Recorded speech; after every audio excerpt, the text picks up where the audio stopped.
10절. 이 모든 일이 있어도 그의 반역한 자매 유다가 진심으로 내게 돌아오지 아니하고 거짓으로 할 뿐이니라. 여호와의 말씀이니라. 22절. 배역한 자식들아 돌아오라. 내가 너희의 배역함을 고치리라 하시니라. 보소서 우리가 주께 왔사오니 주는 우리 하나님 여호와이심이니이다. 오늘 아침 우리가 예레미야 3장을 함께 묵상하고자 합니다.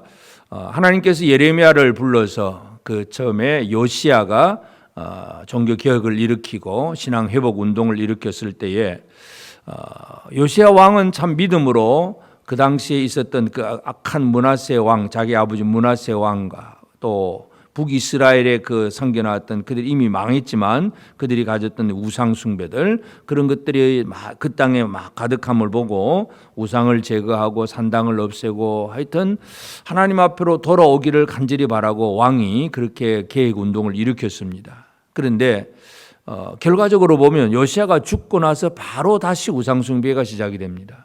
그 얘기는 뭐냐 하면 왕이 그와 같이 어떤 믿음의 길로 가자고 그렇게 부흥운동을 일으키고 계획운동을 일으켰는데 왕 앞에서는 백성들이 그렇게 하는 척은 했는데 전심으로 진심으로 회개하지 않았다는 것, 이것이 가장 큰 문제입니다. 그래서 예레미야가 오늘 이 3장에서 강조하는 것은 특별히 3장 10절에 보면 이 모든 일이 있어도 그의 반역한 자매 유다가 진심으로 내게 돌아오지 아니하고 거짓으로 할 뿐이니라. 여호와의 말씀이니라. 진심으로 돌아오지 않았다는 것. 우리의 신앙생활이 마음을 다하고 힘을 다하고 뜻을 다해서 하나님을 사랑하고 형제를 사랑하는 이 마음을 다한 중심 있는 신앙이 되어야 되는데 그냥 형식적인 기도, 형식적인 찬송, 형식적인 예배, 습관적인 예배 그냥 그런 식으로 겉모습만 꾸미고 있다면 하나님은 중심을 보시는 하나님이신데 우리가 형식적인 예배만 가지고 만족한다면 이것이 참 잘못되었다는 것을 우리가 다시 한번 기억할 필요가 있습니다. 그래서 이 3장의 예레미야 3장의 내용은 이처럼 유다가 진심으로 여호와께로 돌아오지 아니했다. 이것이 선지자가 강조하는 그런 내용입니다. 여기 보면 이제 북이스라엘 이미 이제 요시야 시대는 북이스라엘이 이미 망한 상태지만 그러나 그들이 흩어져 있는 상태에서 북이스라엘과 남쪽 유다 둘을 이렇게 이제 비교를 하면서 얘기를 합니다. 6절에 보면 요시야 왕 때에 여호와께서 또 내게 이르시되 너는 배역한 이스라엘이 행한 바를 보았느냐 그가 모든 높은 산에 오르며 모든 푸른 나무 아래로 가서 거기서 행음하였도다. 배역한 이스라엘 푸른 나무 아래 가서 행음하였다. 배역이라는 것, 배반했다는 얘기입니다. 하나님을 배신하는, 하나님을 배신하고 우상 숭배를 했다는 것. 푸른 나무 아래 다른 우상을 만들어 섬겨놓고 거짓된 신들을 섬기는 것이 바로 북이스라엘의 영적인 상태였습니다. 그래서 하나님께서는 그들이 돌아오기를 간절히 바랬습니다. 그런데도 이 북이스라엘은 하나님께로 제대로 돌아오지 않는다는 것이고 또 7절에 그가 이 모든 일을 행한 후에 내가 말하기를 그가 내게로 돌아오리라 하였으나 아직도 내게로 돌아오지 아니하였고 북이스라엘은 아직도 돌아오지 않았고 그의 반역한 자매 유다는 그것을 보았느니라. 그러니까 남쪽의 유다를 향해서는 이제 반역한 유다 그렇게 표현합니다. 북이스라엘은 배역한 이스라엘, 반역한 유다 뭐 거의 같은 의미이긴 하지만 하여튼 이 북이스라엘이 망한 것을 보고도 남쪽 유다가 정신을 못 차리고 있다. 지금 그 얘기를 하고 계십니다. 그래서 이 이스라엘이 전심으로 진심을 다해서 하나님께로 돌아와서 회개하는 그 일을 하지 않고 있다는 것. 그래서 하나님께서 이제 이 지금 남쪽 유다 요시야 왕 때의 유다에 대한 말씀이기 때문에 이제 북이스라엘은 이미 망했지만 그 배역한 이스라엘, 반역한 유다 이렇게 구분을 이렇게 표현을 하면서 결국 지금 예레미야가 강조하는 것은 바로 유다 예루살렘에 그 사람들이 주께로 돌아오기를 간절히 바라는 그런 내용입니다. 그래서 11절에 보면 여호와께서 내게 이르시되 배역한 이스라엘은 반역한 유다보다 자신이 더 의로움이 나타났나니. 그렇다고 배역한 이스라엘이 뭐 의롭다는 얘기는 아닙니다. 상대적인 기준입니다. 남쪽 반역한 유다보다 북쪽에 배역한 이스라엘이 더 어렵다. 이 얘기는 북이스라엘이 어렵다는 얘기가 아니라 이 남쪽 유다가 더 심각하다는 것을 지금 표현하는 그런 말씀입니다. 하나님의 유다를 향해서 분노를 표현하고 있다는 것, 이걸 우리가 이해를 해야 됩니다. 그래서 배역한 이스라엘도 잘못했지만 반역한 유다는 더 잘못했다는 것, 이것을 지금 말씀하고 있습니다. 그래서 하나님의 분노가 아주 크다는 것, 이것을 우리가 이해를 할 수 있고, 그러면서 이제 돌아오라. 하나님께서 원하시는 것은 바로 그들이 그 죄에서 돌아오기를 간절히 바라는 것입니다. 13절, 너는 오직 내 죄를 자복하라. 내 죄를 자복하라. 이는 내 하나님 여호와를 배반하고 내 길로 달려 이방인들에게로 나아가고 모든 푸른 나무 아래로 가서 내 목소리를 듣지 아니하였음이니라. 여호와의 말씀이니라. 결국 돌아오라, 자복하라, 죄를 자복하라. 내가 이러이러한 죄를 지었습니다 하고 자신의 죄를 하나님 앞에 인정하고 돌아오는 것, 이것이 필요하다는 것을 분명히 강조합니다. 14절도 마찬가지인데 여호와의 말씀이니라. 배역한 자식들아 돌아오라. 나는 너희 남편임이라. 내가 너희를 성읍에서 하나와 족속 중에서 둘을 택하여 너희를 시온으로 데려오겠고. 돌아오라, 돌아오라. 하나님은 이렇게 돌아오라고 계속 강조를 합니다. 그러면서 그들에게 주시는 약속이 있었는데 그 약속은 15절입니다. 내가 또 내 마음에 합한 목자들을 너희에게 주리니 그들이 지식과 명철로 너희를 양육하리라. 하나님은 돌아오는 자들에게 하나님의 마음에 합한 목자들을 줄 것이다. 그래서 그 마음에 합한 목자들이 그 백성들을 지식과 명철로 양육하리라. 그러니까 양떼들을 풀을 뜯게 한다는 그런 의미이겠지만 그런 의미 표현하는데 하나님의 사람들에게 돌아온 그들에게 지식과 명철로 양육하리라. 말씀입니다. 하나님의 말씀이 제대로 선포되는 것. 그래서 배역한 이스라엘 백성들이 돌아오면 그들에게 하나님께서 보내신 목자들을 통해서 지식과 명철로 너희를 양육하게 될 것이다. 그런 얘기고, 또 16절 여호와의 말씀이니라. 너희가 이 땅에서 번성하여 많아질 때는 사람들이 여호와의 언약궤를 다시는 말하지 아니할 것이요 생각하지 아니할 것이요 기억하지 아니할 것이며 또 찾지 아니할 것이요 다시는 만들지 아니할 것이며. 그러니까 이 땅에서 번성하여 많아질 때 사람들은 여호와의 언약궤를 말하지 않는다 그랬습니다. 그런다 17절 그때에 예루살렘이 그들에게 여호와의 보좌라 일컬음이 되며 모든 백성이 그리로 모이리니 곧 여호와의 이름으로 말미암아 예루살렘에 모이고 다시는 그들의 악한 마음과 완악한 대로 그들이 행하지 아니할 것이며. 결국 지식과 명철로 양육하면 바로 그들은 예루살렘으로 돌아와서 회복될 것임을 분명히 강조하고 있습니다. 그래서 18절 그때 유다 족속이 이스라엘 족속과 동행하여 북에서부터 나와서 내가 너희 조상들에게 기업으로 준 땅에 그들이 함께 이르리라. 북에서부터 이제 포로된 곳에서 돌아와서 회복될 것에 대한 그런 약속의 말씀도 줍니다. 그래서 22절에 보면 배역한 자식들아 돌아오라. 내가 너희 배역함을 고치리라. 돌아오라 고치리라. 이게 하나님의 약속입니다. 그러니까 보소서 우리가 주께 왔사오니 주는 우리 하나님 여호와이심이니이다. 돌아오라. 내가 고치리라. 그러니까 회개의 고백이 뭐냐 하면 보소서 우리가 주께 왔사오니, 이것이 바로 하나님 앞에 회개하는 자들이 하나님 앞에 고백해야 될 말이 바로 그 말입니다. 보소서 우리가 주께 왔사오니, 내가 주님께 왔습니다. 내가 돌아왔습니다. 마치 탕자가 아버지 집으로 돌아오는 것처럼 돌아오면 하나님은 은총의 회복을 허락하신다는 것을 분명히 강조하고 있습니다. 그래서 오늘 우리가 이 아침에 예레미야 3장을 통해서 함께 묵상하고 기도해야 될 제목은 우리가 기도하고 우리가 찬송하고 우리가 예배하는 것이 형식적이냐 진심으로 하고 있느냐, 이 부분을 제일 첫 번째로 생각을 해야 되겠습니다.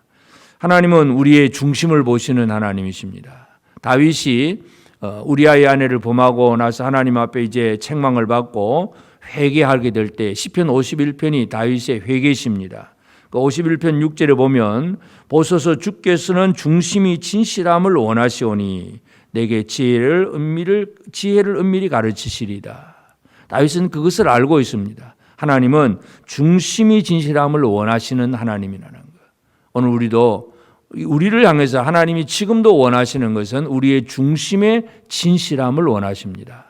그냥 하는 척하는 예배가 아니라 진정한 우리의 마음을 다해서 힘을 다해서 하나님을 찬양하고 예배하는 그것을 원하고 계십니다.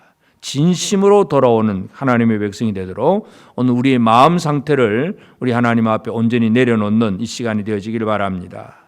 그러면 우리가 하나님 앞에서 그렇게 돌아오면 하나님은 그 노를 한없이 품지 않고 우리를 회복시켜 주시는 하나님이십니다. 12절에 보면 너는 가서 북을 향하여 이 말을 선포하여 이르라. 여호와께서 이르되 배역한 이스라엘아 돌아오라. 나의 노한 얼굴을 너희를 향하지 아니하리라. 나는 긍휼이 있는 자라. 노를 한없이 품지 아니하느니라. 하나님은 긍휼이 있는 분입니다. 노를 한없이 품지 않으시는 분입니다. 그분께로 진심으로 돌아오는 것, 하나님을 신뢰하며 돌아오는 이것이 우리에게 필요합니다. 그래서 그렇게 돌아오면 하나님이 세우신 목자들을 통해서 지식과 명철로 우리를 양육하고 우리가 더욱더 강건하게 설 수 있도록 붙들어 세워주실 것을 분명히 이 예레미야가 선포하고 있습니다. 이 땅에 우리는 진심으로 하나님께로 돌아와 있는 사람인가? 이 아침에 이것을 다시 한번 기억하면서 그냥 예수 믿는 것이 어떤 믿는 척하는 교회만 다니는 사람이 아니라 진짜 하나님께로 돌아와서 하나님의 음성을 듣고 또 하나님이 주신 그 말씀의 은혜로 잘 양육되어지고 있는 그런 삶을 살고 있는지를 기억하며 이 땅의 많은 백성들이 그냥 무늬만 기독교인이 아니라 진심으로 하나님께로 돌아온 하나님의 거룩한 성도들이 많아질 수 있도록 기도하시고 우리가 하나님과의 깊은 관계 속에서 늘 하나님을 찬양하며 경배하고 하나님의 은혜를 제대로 누릴 수 있도록 마음을 다하고 뜻을 다하고 주 너희 하나님을 사랑하라고 하는 것 다시 한번 우리 온 마음을 다해서 주님을 찬양하며 경배하는 오늘 또 복된 이 하루의 삶이 꼭 되어지기를 주의 이름으로 축복합니다. 기도하십시다. 이제 오늘 받은 말씀으로 함께 기도하겠습니다. 우리의 예배와 신앙생활이 형식적이거나 습관적이 되지 않게 하시고 하나님을 향하여 마음과 뜻과 힘을 다한 예배가 되며 신앙의 삶이 되게 하옵소서. 우리 중에 하나님의 마음에 합한 목자들이 항상 있어서 그들이 지식과 명철의 말씀으로 성도들을 양육하는 일이 지속되게 하옵소서.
이제 개인의 기도 제목을 가지고 하나님 앞에 기도하시기 바랍니다.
수고하셨습니다.